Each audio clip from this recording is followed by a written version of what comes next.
Assalamualaikum warahmatullahi wabarakatuh. Baiklah, saya Yarhami Fadilah, NIM 1914010062. Pada kesempatan kali ini akan membahas terkait materi manajemen pembiayaan pendidikan untuk memenuhi tugas UAS saya pada mata pelajaran manajemen pendidikan di sekolah. Nah, langsung saja untuk pembahasan yang pertama kita membahas terkait manajemen pembiayaan. Nah, manajemen ini adalah sebuah kegiatan berkesinambungan. Manajemen pembiayaan merupakan rangkaian kegiatan atau keseluruhan proses pengendalian usaha kerjasama sejumlah orang untuk mencapai tujuan pendidikan secara berencana dan sistematis yang diselenggarakan pada lingkungan tertentu, terutama dalam bentuk lembaga yang bersifat formal. Nah, pembiayaan pendidikan memiliki peranan yang sangat penting dalam proses pendukung. Proses belajar mengajar yang terlaksana berjalan secara maksimal apabila tujuan yang akan dicapai memenuhi persyaratan yang telah disesuaikan sesuai dengan perencanaan awalnya. Kemudian adanya arah dan fungsi manajemen pembiayaan pendidikan. Apa saja sih arah dan fungsinya? Yang pertama, pemberdayaan fungsi-fungsi manajemen diarahkan untuk meningkatkan efektivitas pembelajaran atau pencapaian tujuan organisasi. Baik, untuk selanjutnya kita akan membahas terkait arah dan fungsi manajemen pembiayaan pendidikan. Nah, pemberdayaan fungsi-fungsi manajemen ini diarahkan untuk meningkatkan efektivitas pencapaian tujuan organisasi.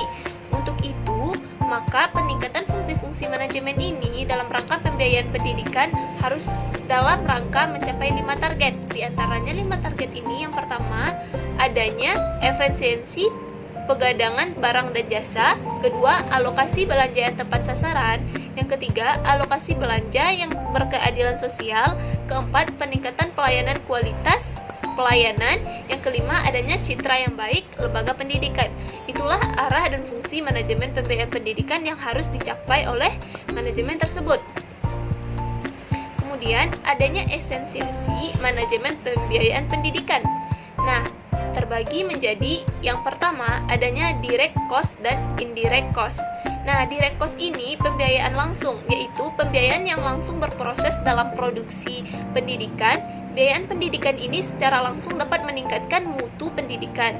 Nah, biaya langsung ini meliput adanya gaji guru dan personel lainnya, pembelian buku, fasilitas kegiatan belajar, alat laboratorium, dan lain-lainnya. Kemudian apa sih itu indirect cost? Nah, indirect cost ini merupakan biaya yang tidak langsung meliputi biaya transportasi dan biaya-biaya lainnya.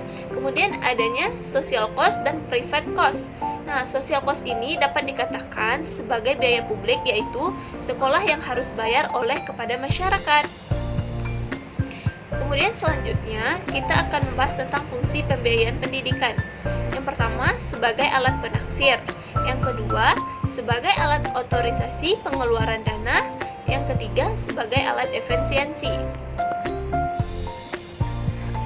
Nah, selanjutnya ada prinsip-prinsip pembiayaan. Yang pertama, adanya karakter. Nah, apa itu karakter? Karakter yaitu penilaian terhadap karakter atau kepribadian calon penerima pembiayaan dengan tujuan untuk memperkirakan kemungkinan bahwa penerimaan biayaan dapat memenuhi kewajibannya.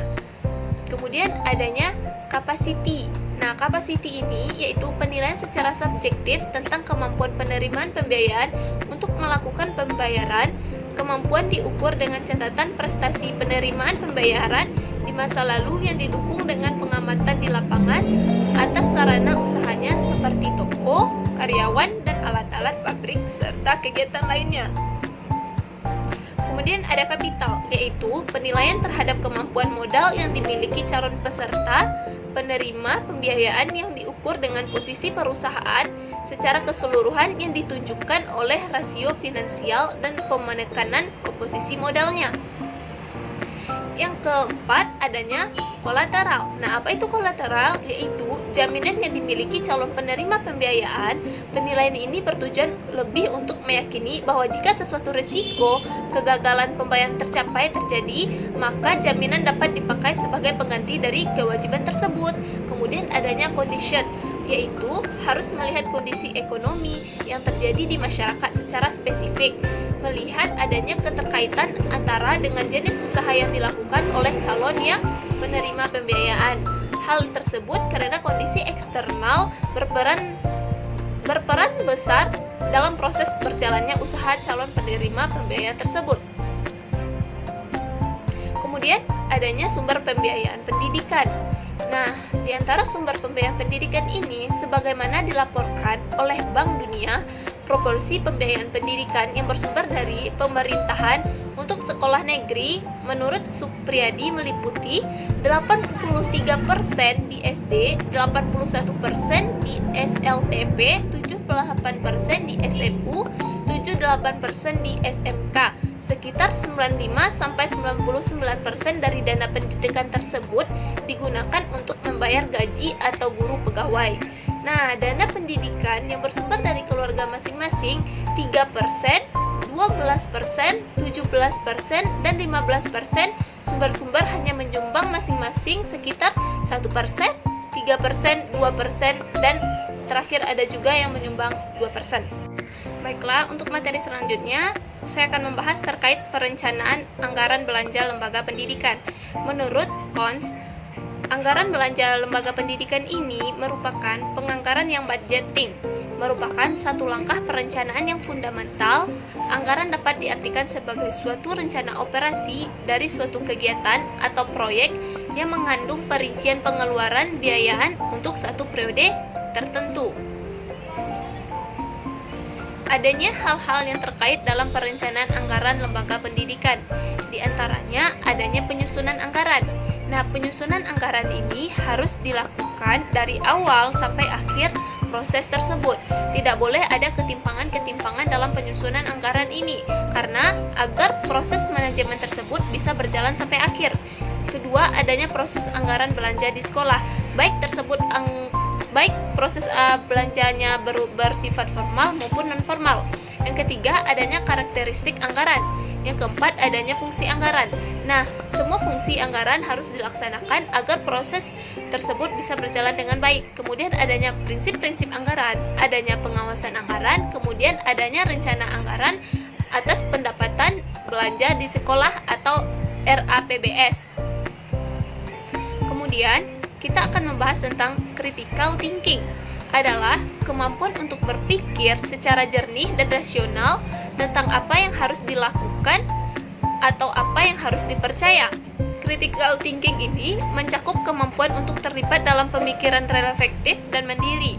Maka sangat diperlukannya pemikiran critical thinking ini dalam proses pembiayaan manajemen di sekolah terkini. Kemudian adanya pelaksanaan anggaran pendidikan. Nah, dalam melaksanakan anggaran pendidikan ini, hal-hal yang perlu dilakukan adalah kegiatan membukukan atau accounting. Pembukuan ini mencakup dua hal, yaitu pengurusan yang mencakup kewenangan, menentukan kebijakan, menerima atau mengeluarkan uang, serta tindak lanjutnya yakni menerima, menyimpan, dan pengeluaran uang. Nah, proses accounting ini sangat diperlukan karena kalau tidak ada proses accounting ini, maka proses manajemen pada sekolah tersebut, pembiayaan pada sekolah tersebut pasti akan ditemukannya ketimpangan-ketimpangan yang terjadi. Maka diperlukannya accounting untuk minimalisir adanya kesalahan-kesalahan dalam proses manajemen. Kemudian ada beberapa komponen yang perlu dibiayai dengan menggunakan uang dari dana belajar. Komponen-komponen tersebut meliputi yang pertama, honorium untuk pemimpin atau penanggung jawab edukatif. Yang kedua, honorium untuk sumber belajar. Yang ketiga, honorium untuk pemimpin umum lembaga Diklusesmas. Yang keempat, honorium untuk penata usaha dan pembantu-pembantunya. Yang kelima, biaya perlengkapan dan peralatan. Yang keenam, biaya pemeliharaan prasarana dan sarana. Yang ketujuh, biaya sewa atau kontrak. Yang kedelapan, dana untuk pengembangan usaha lembaga di Luksesmas. Yang kesembilan, adanya biaya-biaya lain untuk pengembangan dan biaya-biaya yang tak terduga.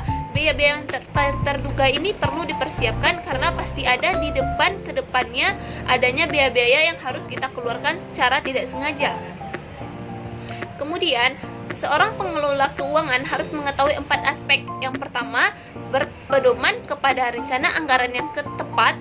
Yang kedua, mengestimasi secara tepat nilai nominal yang sumber-sumber keuangannya.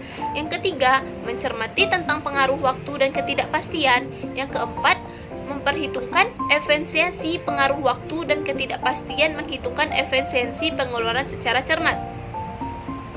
Nah, kita masuk kepada materi pengawasan pembiayaan pendidikan.